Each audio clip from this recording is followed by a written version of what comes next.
Hello, I'm Julia Cohen. I'm Managing Director and co-founder of Plastic Pollution Coalition. Thank you for joining this month's session, part of our global webinar series, which brings together our community to share and highlight the latest issues, information, and resources to help stop the plastic pollution crisis. Welcome to our March webinar, the Global Plastics Treaty, What You Need to Know. A bit about us. Plastic Pollution Coalition is a growing global alliance. We're now more than 1,200 organizations and businesses and thought leaders in 75 countries, all working to connect, educate, connect, advocate for a more just and equitable world free of plastic pollution and its toxic impacts. And if you're not already a member, it's free to join. Please sign up, join us. Individuals, businesses, NGOs. And moving along to just some webinar tips, a little bit more detail. Before we get started, I want to make sure that we're going to let you know we're going to turn off the chat where you're letting us know who you are, and we're going to encourage you to then move to submitting questions in the Q&A function and upvoting your favorite questions. So if someone else has already put a question in there that you really like, upvote it, move it up there, keep it up, and we will do our best to answer all of those. Please note that also, to make sure your Zoom is in speaker view at the top right corner of your Zoom window. If it's in attendee view, gallery view, or another format, you may not be able to see the presentation slides. And finally, feel free to tag the panelists on social and tag us at Plastic Pollutes. And just to get started, we've got a couple poll questions we'd like to ask our audience. It helps give our panelists in particular a better idea of who's joining us today. And here's the first one about where you're joining us from. Let us know what part of the world you're in, what region. We've got majority of folks in North America, Canada, but we've got great showing from Europe, North Asia, Australia, the Caribbean, and Asia. So let's move to the poll question 2. So where do you work? What kind of work do you do? What sector are you in media, nonprofits, education, academia, research, corporations, businesses, government, or other. And it looks like mostly folks in nonprofits, a lot of others, but a lot of education, some research, corporate government, a few media folks. Thank you. And I think we've got 4 questions today. Third question coming up.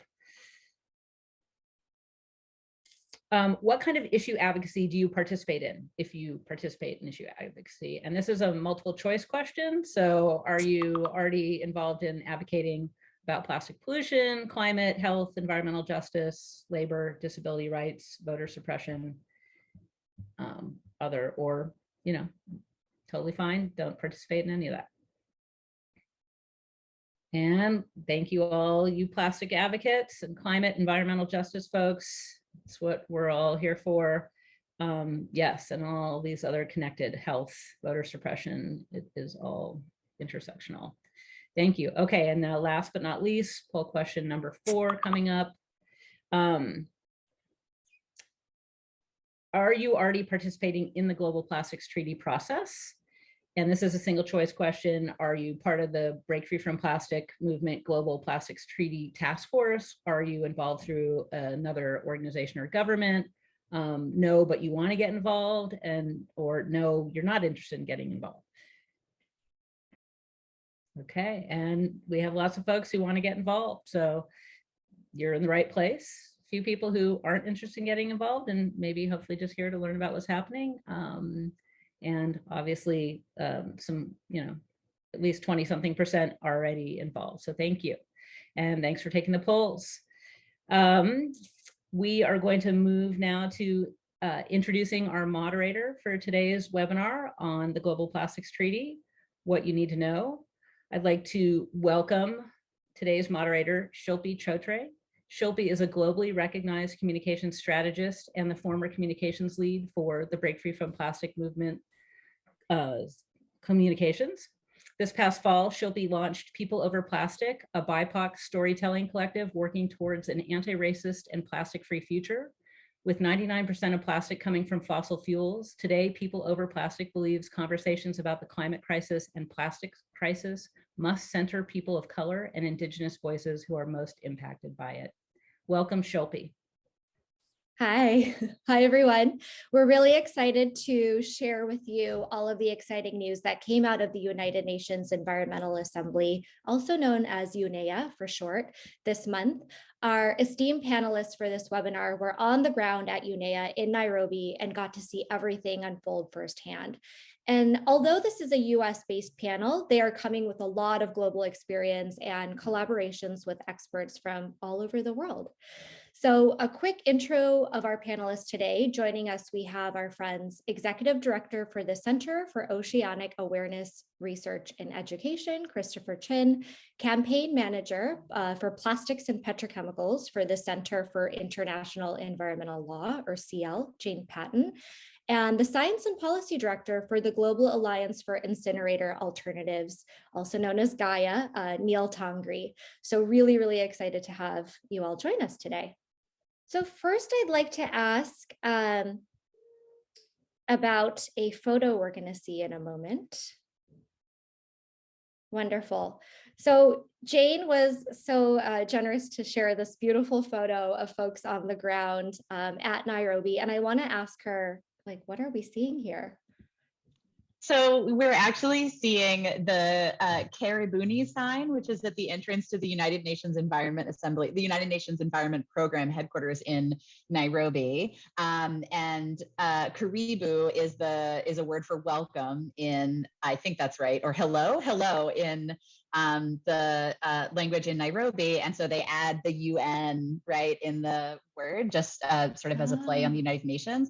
And this is most, not all, of the folks who were on the ground with us in Nairobi, which is still only a fraction of the folks who participated in the UN Environment Assembly, because a lot of folks also joined virtually. And we always get together. It's an annual tradition at this point around this sign to take this group photo. And everyone was very excited because we were getting the resolution for the treaty as this photo was being taken.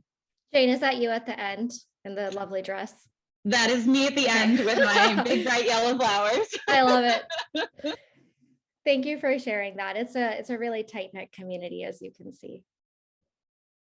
I think we have one more photo to share. Yes. So imagine walking by this giant faucet every day. I can tell you more about this image. This is a piece of art by my friend and colleague, Benjamin Von Wong, who was also on the ground greeting delegates from around the world at UNEA every morning.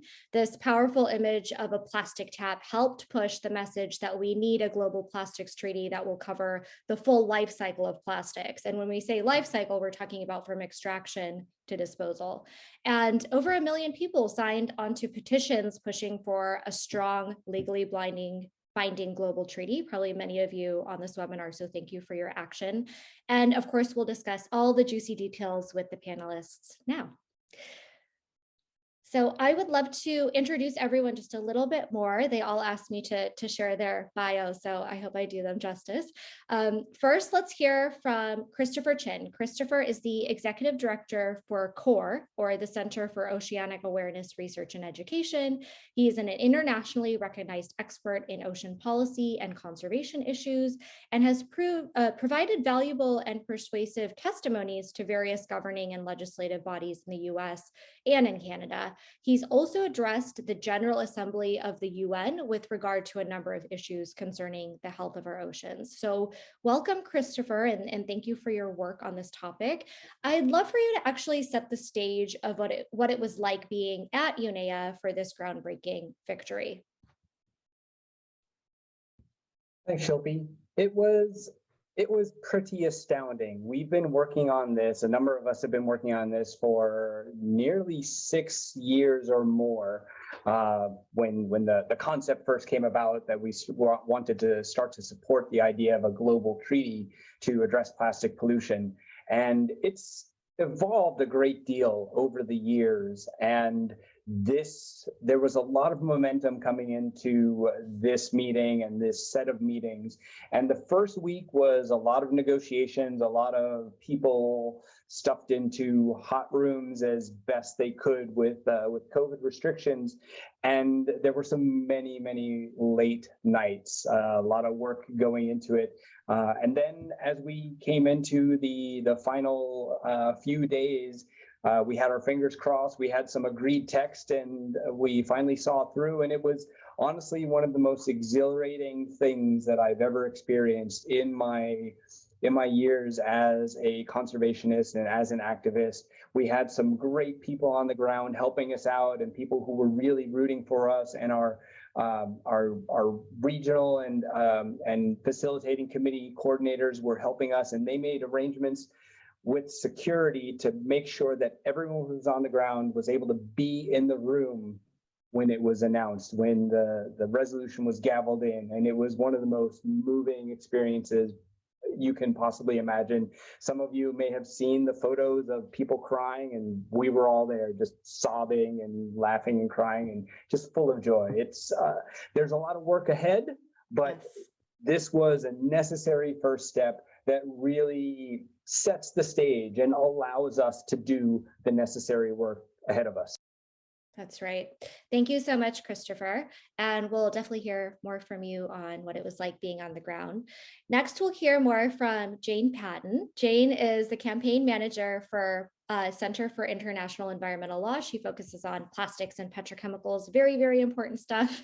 She works across CIEL's environmental health, climate, and energy programs, and manages, coordinates, and serves as the organizational focal point for CIEL's cross-program portfolio of work that aims to protect human rights and the environment from the life cycle impacts of plastic.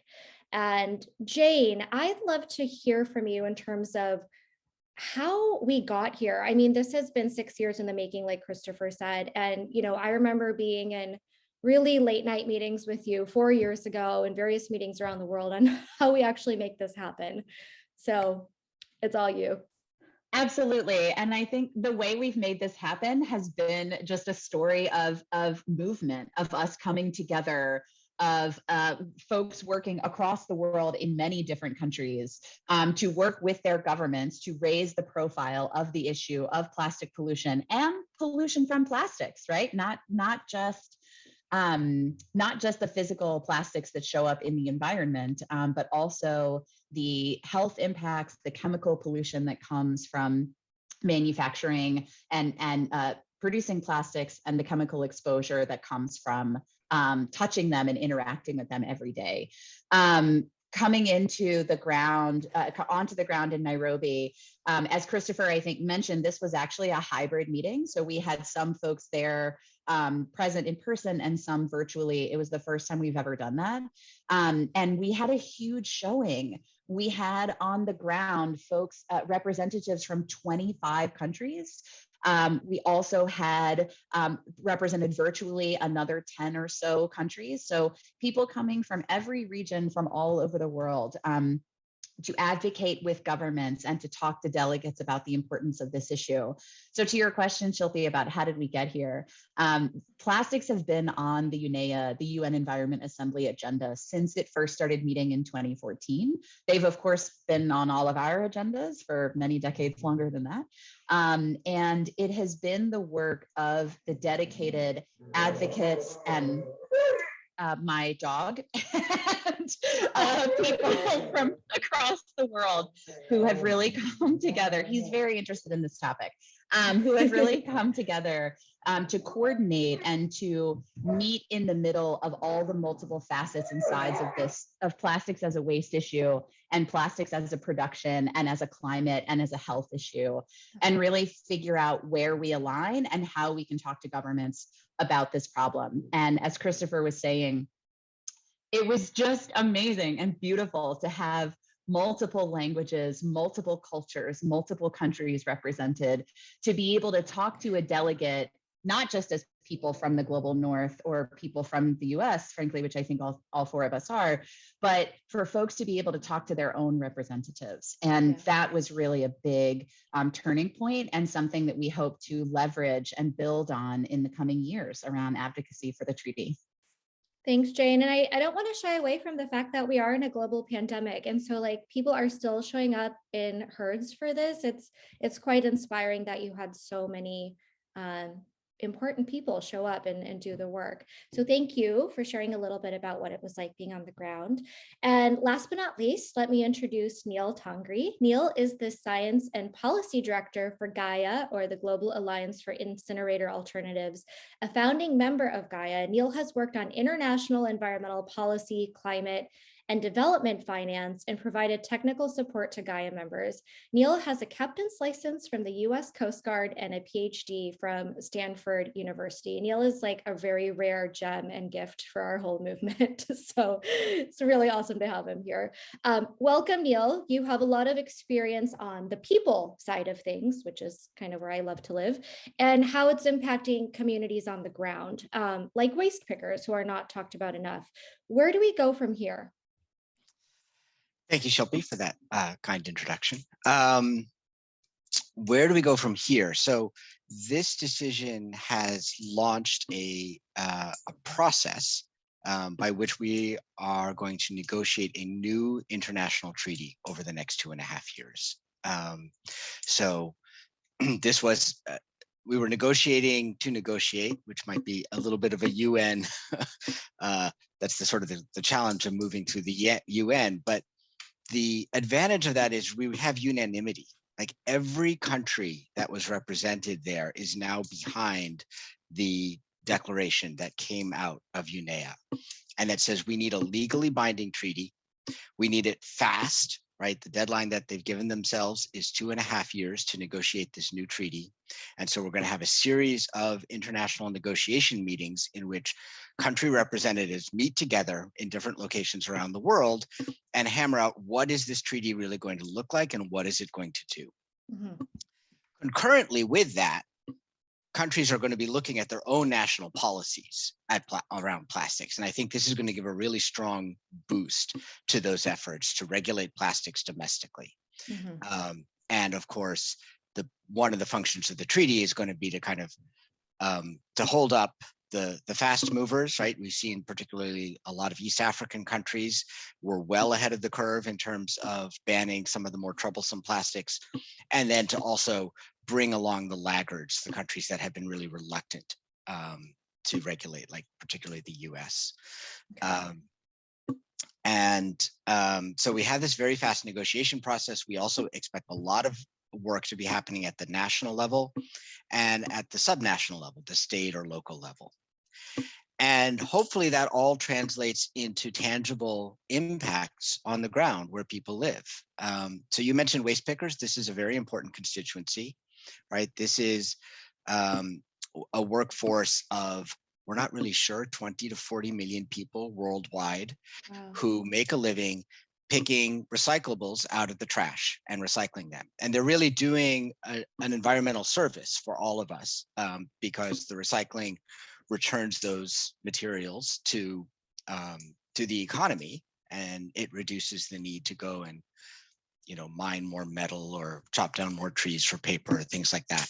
And in much of the world, they are the recycling system. There isn't a blue bin sitting outside your doorstep, right? That is how recycling works in a lot of the world. Yeah. So in recent years, plastic has become a big issue for them. On the one hand, it does provide some income. On the other hand, it's a very low value material. They have to collect a huge amount of it to make any money. And so in many cases, they would rather be collecting other materials, but plastic has pushed those materials out of the market. So when we talk about waste pickers and their involvement here, yes, they are custodians of the environment. They very much see themselves as providing environmental services, but they're also people who make a living directly related to this. And we need to talk about a just transition. What does it mean for workers, whether they're the petrochemical workers upstream in the factories that are making plastic, or the folks who are downstream handling it, or anywhere else in the value chain? What does it mean that we have an entire global economy built around plastic now, and we need to very rapidly shift that to other business models, other materials in some cases, and how do we ensure that everybody who is currently involved in that finds ways to make a healthy living going forward? Thank you so much, Neil. We'll get into more about the just transition, I'm sure. with some of our questions here. And on the questions note, if you do have a question for the panelists, please ask it in the Q&A section and we will do our best to answer them. So I'm going to move us into the questions part of the panel. Neil, you did touch on this a little bit, so I'm going to direct this to Christopher, and then hopefully Jane can chime in with her reflection. But what efforts are in place to ensure the Global Plastics Treaty does become ratified and transformed into domestic laws across nations? Because as we know, not all nations have the same modes of operation. And how best can members of Plastic Pollution Coalition on the ground in these various countries be supported to lead and drive related actions? And I'd also like to add, the enforcement piece. How are we going to make sure it actually translates?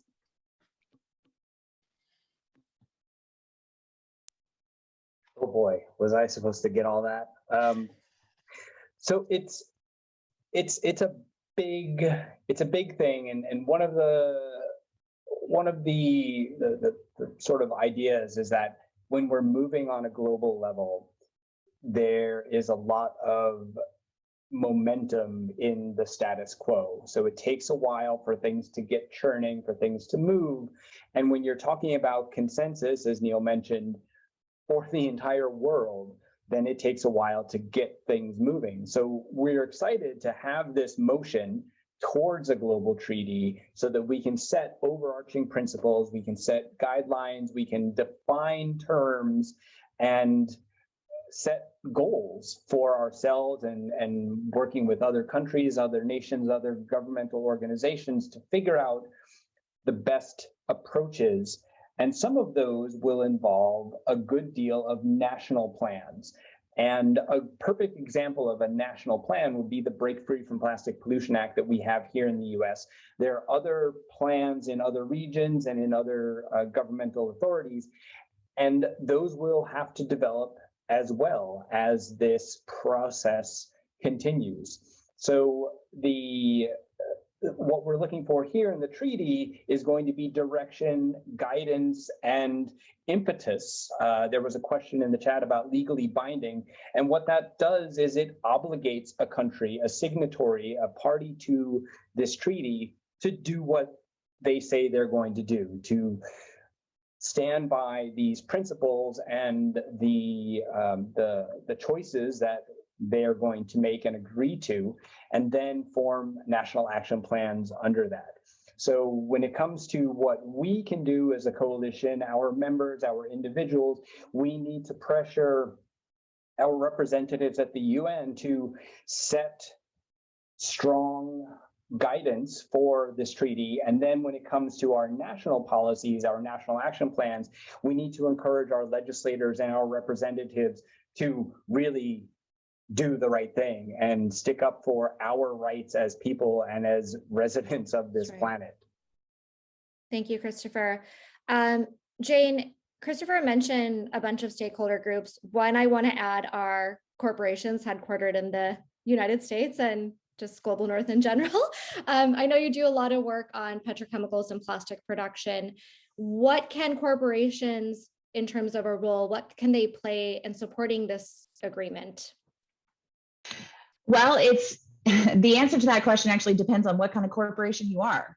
One of the most active group of corporations we've seen so far in the global plastics policy space, and frankly also in the domestic US plastic policy space, has actually been the plastics producers.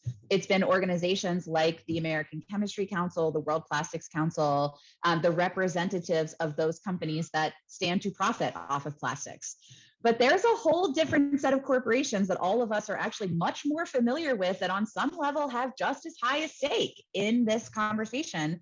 And that's companies like Unilever, the brands that we're all familiar with. And I say Unilever because they actually had a representative on the ground at UNEA to be lobbying and advocating with governments, and they were coordinating with us, not with the plastics manufacturers.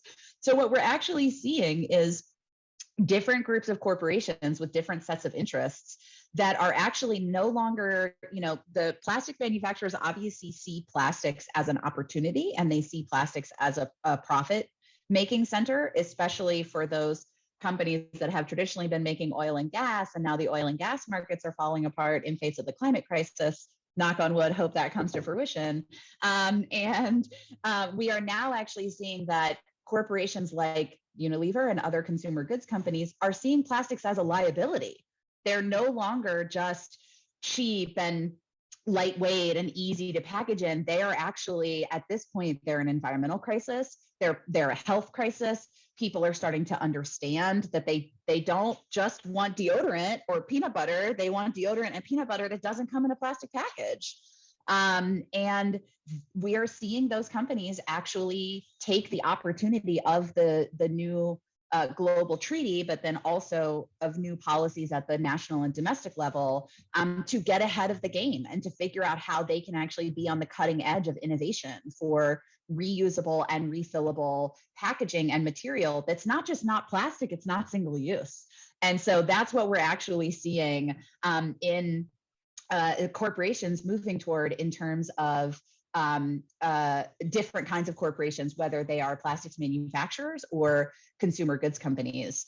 And that, of course, has a big impact on the way that countries show up in this global treaty space, because as much as we have large numbers of diverse civil society that are advocating both at the national level and at the global level with our governments are going to pay attention to where the money is. And that is unfortunate, but that is the system that we live in. And these corporations represent significant market share. They represent tax dollars. They represent economic power for these, for all of these countries, including the United States. And so when these corporations speak, our governments listen. And that's why it's important that we be both working with these corporations, but also paying attention to the things that these corporations are saying to our governments. One of the things that we've actually found to be most insightful and powerful is doing public records requests for the communications between corporations and their trade groups and our governments. That has been very telling.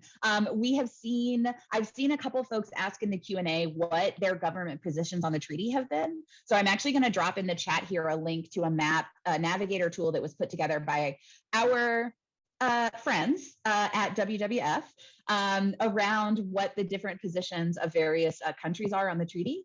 And if we're paying attention to those countries and what their domestic corporations and domestic businesses are saying to them, we can actually learn a lot about how different kinds of corporations and businesses are not only thinking about plastics, but are advocating about plastics, because they're doing advocacy just like we are, and they may not be advocating for the same things. So I will say that this description of us, coordinating with Unilever and other companies like that, that is not where we were a year ago. It's not where we were. It's certainly not where we were 6 years ago. And so to see the development of these relationships and the fact that, y'all, I never thought I was going to be on the same side as Unilever in a policy conversation if you had told me that 5 years ago. And so, I think it's actually sort of a new landscape that we're in around how we develop the treaty and also how we talk to our governments at the national level. I do have a follow-up question that came through. Can a country threaten to reject the treaty if certain demands aren't met? And also, how would we control for corruption and lobbying from plastic producers in these processes? Neil, or even Jane, if you want to follow up to that. So yeah, I'll take one stab and others can add in. Yes, certainly countries can reject the treaty if there's a negotiated treaty, and not every country may sign it, not every country may ratify it. The US is kind of notorious for signing environmental treaties, but then not ratifying them, meaning they don't have force of law in the US, but the US gets to keep its oar in the international process.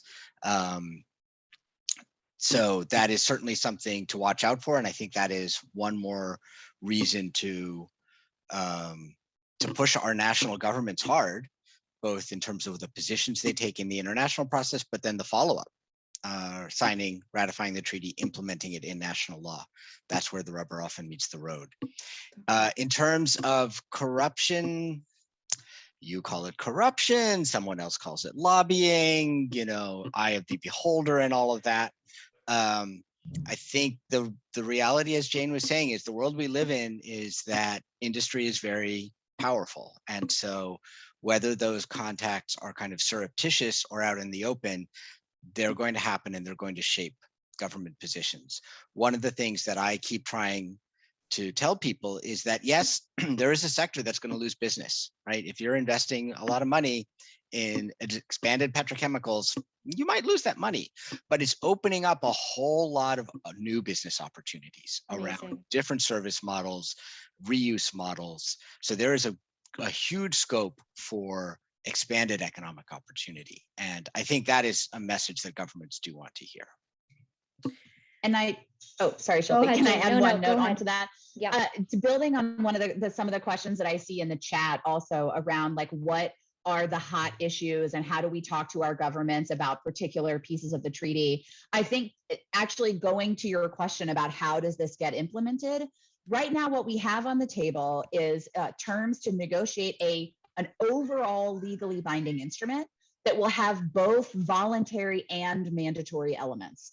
And what that means, legally binding, is if a country signs it and ratifies it, they are obligated to then, they are required by international law to then fulfill what the treaty says they have to do. So that's what legally binding means. What it means to have some elements that are, some of which are voluntary and some of which are mandatory, means that the more elements we actually get negotiated as mandatory in the treaty, the more effective that the policy will be at the end. So the hot issues that we're really looking at are obviously pushing beyond understanding plastic pollution as a marine issue. It's really understanding the issue of additives and toxicity when it comes to plastic production and use and recycling. And looking at how the plastics issue relates to the climate issue and how we're sort of catching this whole conversation about emissions and about public health and safety in the conversation. And the more of those provisions and elements, the more things that are like transition away from single use or institute refill or redesign or don't use this particular additive because it's toxic, right? The more of those provisions that we get in the eventual treaty that are mandatory, the more effective the treaty will be for everyone. And I wouldn't say easier, the potentially less difficult job that national advocates will have in doing that sort of the transposition that Neil just talked about, which is implementing the treaty at the national level. So I don't think we can really talk about corruption, lobbying, and corporations without mentioning recycling. So this next question is directed to you, Neil. How will a global plastics treaty affect the future of the recycling industry, knowing that we only have a global recycling rate of about 8.8%, right? So this is an industry-funded solution. Talk to us about that. This is one of the great questions. We don't know is the short answer. And if you want to have an impact on how the treaty affects this, lean in. Like, this is actually where we need help on this. One of the things that we have been calling for is getting toxics out of plastics and simplifying the types of plastics that are made, reducing the complexity of plastics that are made. And that's going to mean that actually more of a larger proportion of the total plastics that are made will be recyclable, right? So we can think about making things, for example, out of clear PET, which has, is actually a recyclable plastic, as opposed to, say, PVC, which is a terrible material from start to finish. At the same time, traditional recycling of plastics is far from perfect, right? It's quite problematic. It involves downgrading the material. It does not give us a circular economy in plastic. And industry is calling for a circular economy in plastic, which is code for what a set of technologies that they're talking about as chemical recycling, which is really not recycling at all, right? These are pyrolysis, gasification-based technologies that break the plastic down into pretty contaminated oils and gases, which are then usually just burned. And they want to label this recycling. So I saw a question in the Q&A about, what the American Chemistry Council is calling for, and they've seen the writing on the wall. They realize that they can no longer get away without any regulation, but they're still trying to put in big enough loopholes so that they don't actually have to reduce the production of plastic. And so this is one of the big things. Like, this is clearly our aim as advocates, is to get a treaty that one way or another is going to bring down the total production of plastics. And this is where we're going to butt heads directly with the petrochemical industry. And so really all the support that we can get is going to be needed. Thank you for that.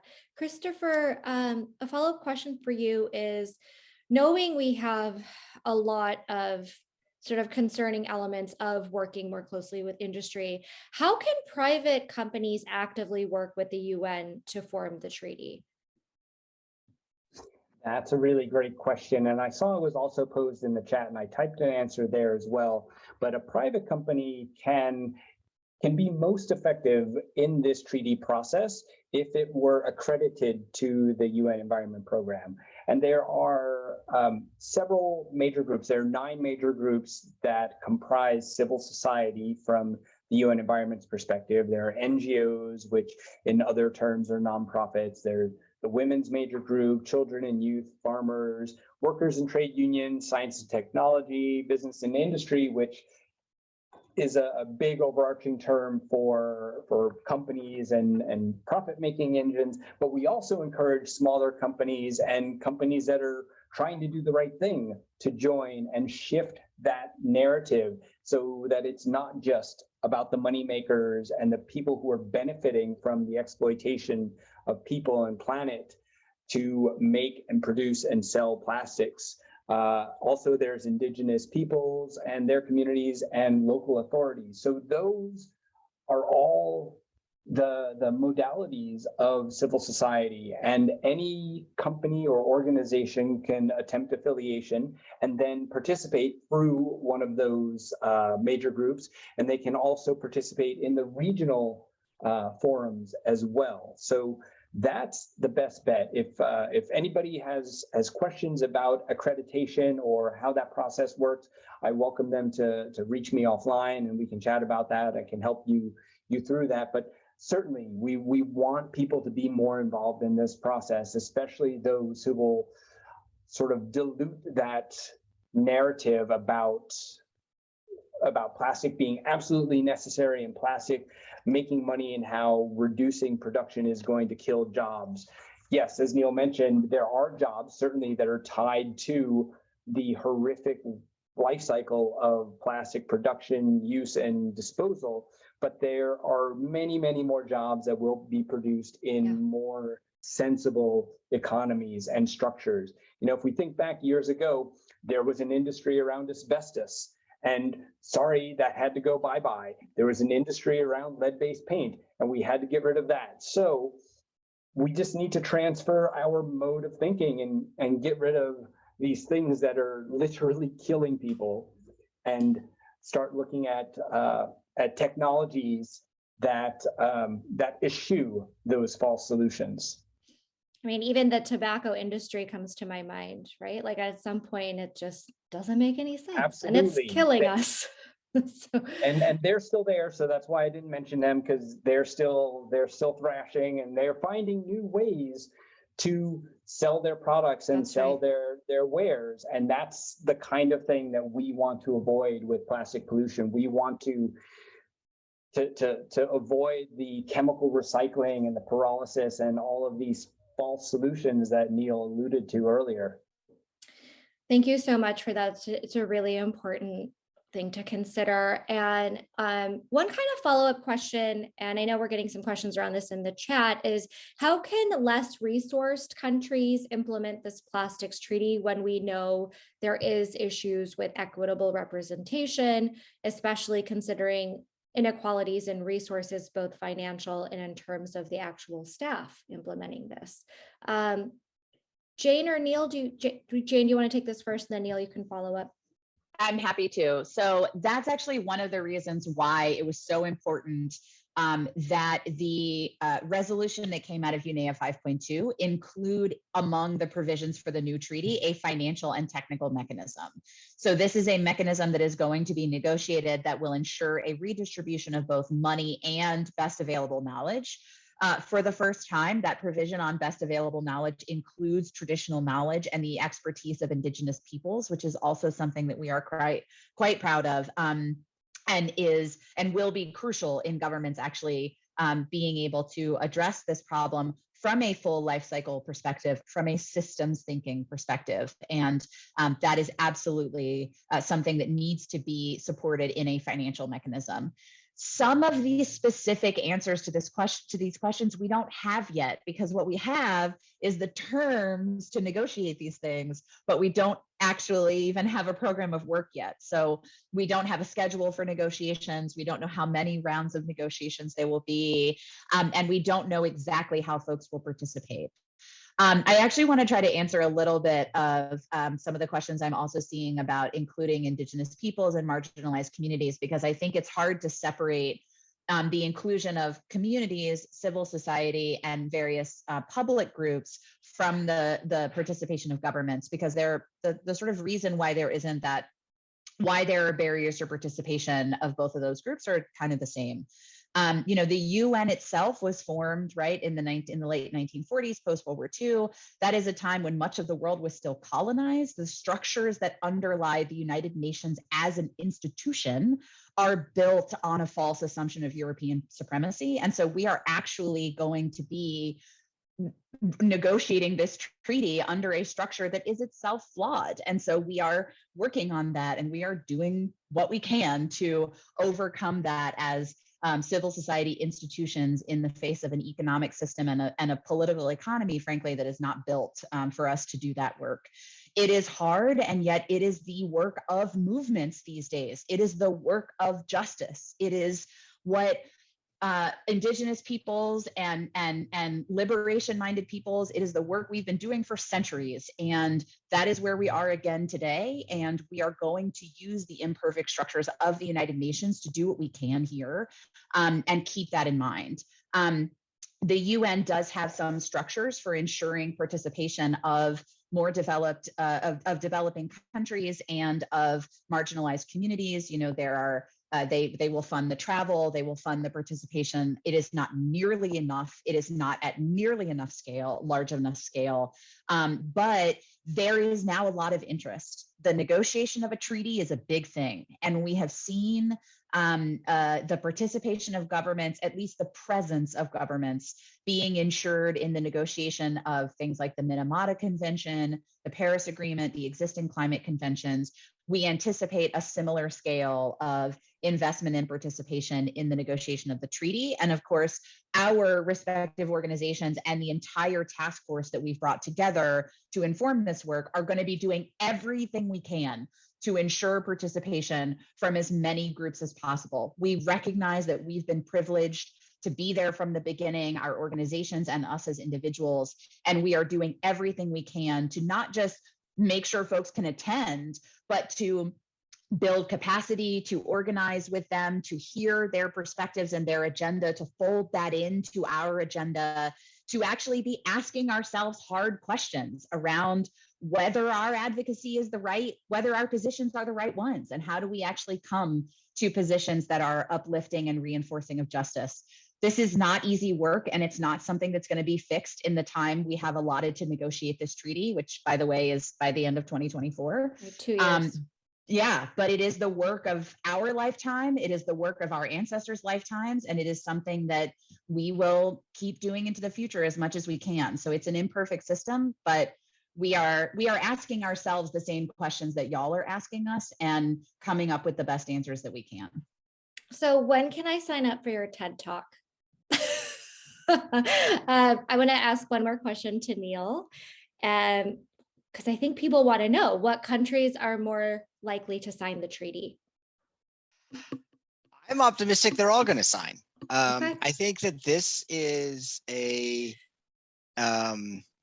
this clearly has an enormous amount of momentum behind it. And, you know, all of us who've been involved in this process are saying, like, the last time we were in Nairobi 3 years ago, the world looked very, very different. We did not think that, like, oh, we're going to not only get a mandate, we're going to get a great mandate. We're going to get a strong mandate that has all the essential elements that we want in it, right? That seemed, maybe I'm a little more cynical than most, but that seemed like a bit of a pipe dream. And yet here we are. And the reason we are here is precisely what Jane was saying, is because of this global movement. And every government on earth is feeling that pressure.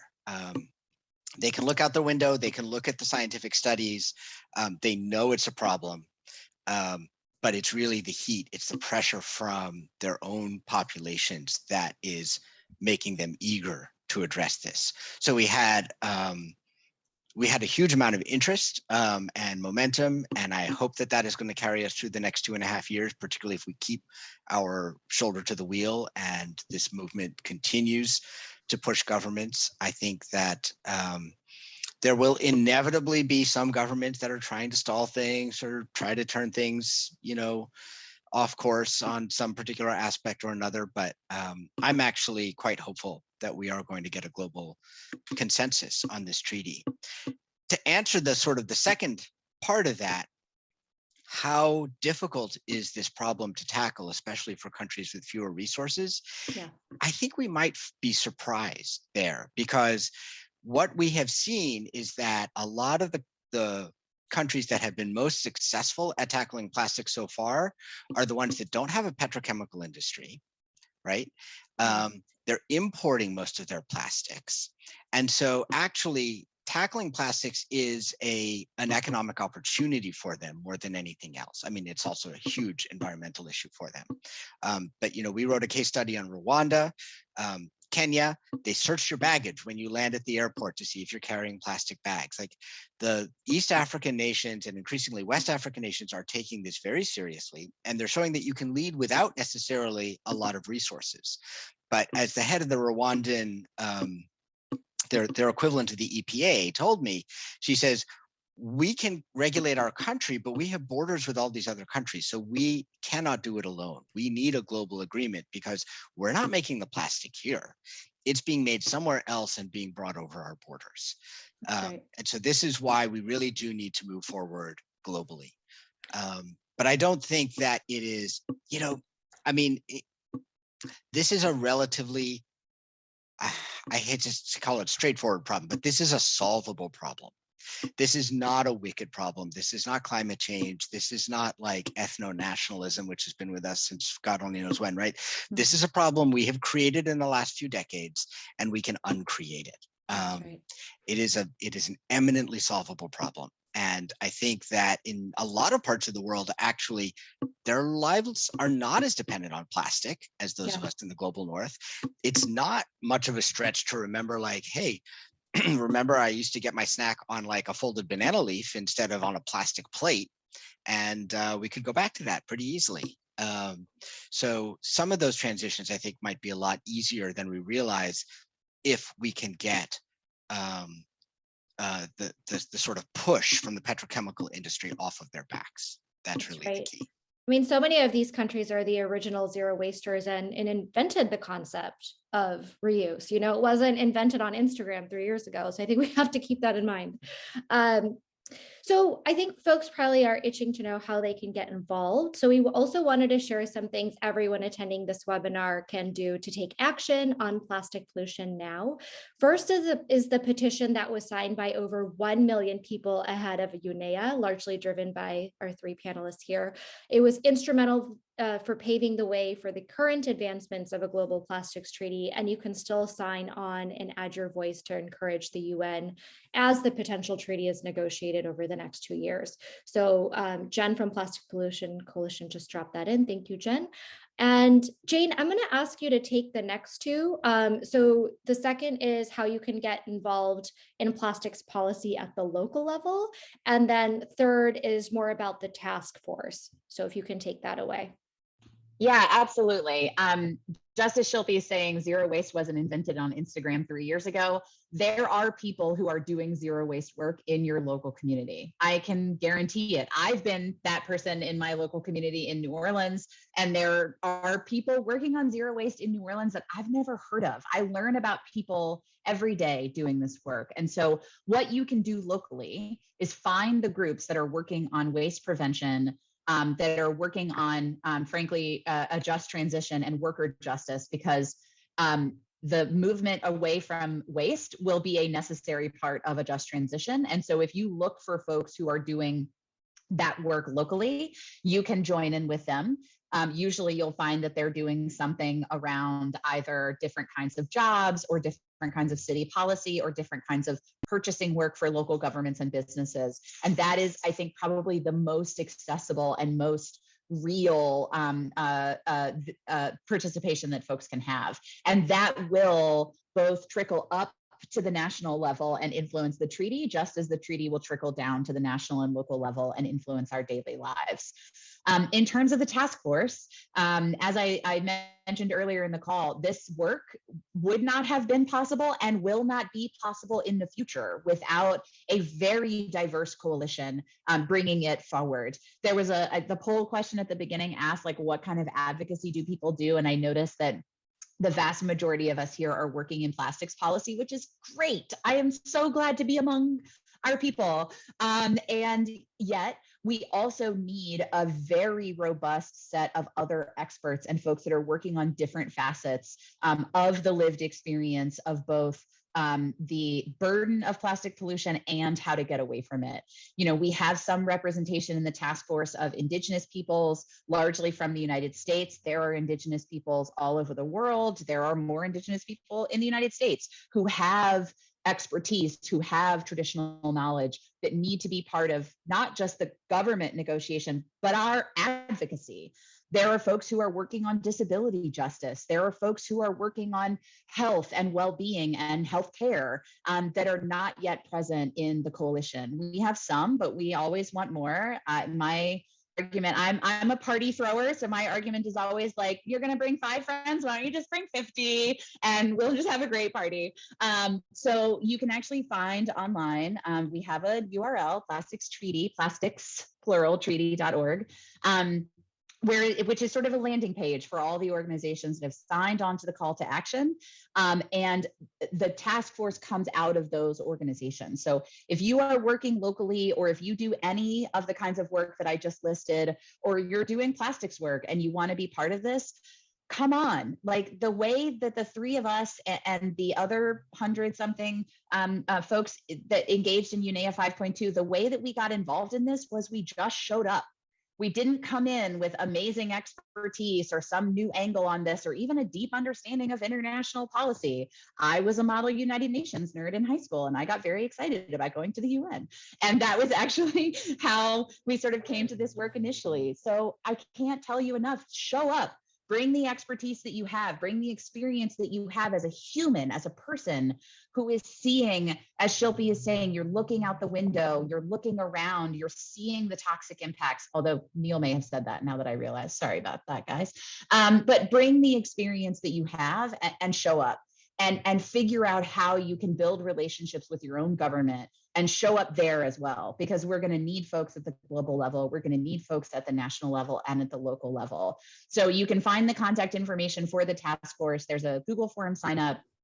I promise you will get an email from either me or a program associate at CIEL. And we would love, love, love to have more folks participating in this work. Thanks for the question, Shilpi. Jane. Yeah, no, it's amazing to have that wealth of information on what to do after this webinar. So please be in touch with Jane and team on joining the task force or getting involved at the local policy level. And thank you to Christopher and to Neil as well, our esteemed panelists, for taking the time to be part of this engaging conversation. I am going to turn it back over to Julia and also thank the wonderful Plastic Pollution Coalition team for hosting this great webinar, as always. Thank you, Shilpi and Jane and Neil and Christopher. It's great to see you and have you be here with us. We really appreciate all of you and everyone for joining. Please save the date for our next webinar on Wednesday, April 27th. It's titled The Power of Service, Moving from Anxiety to Action for the Planet. And that will be with Renee Lertzman, Maya Penn, and Britt Ray, and moderated by Heather White.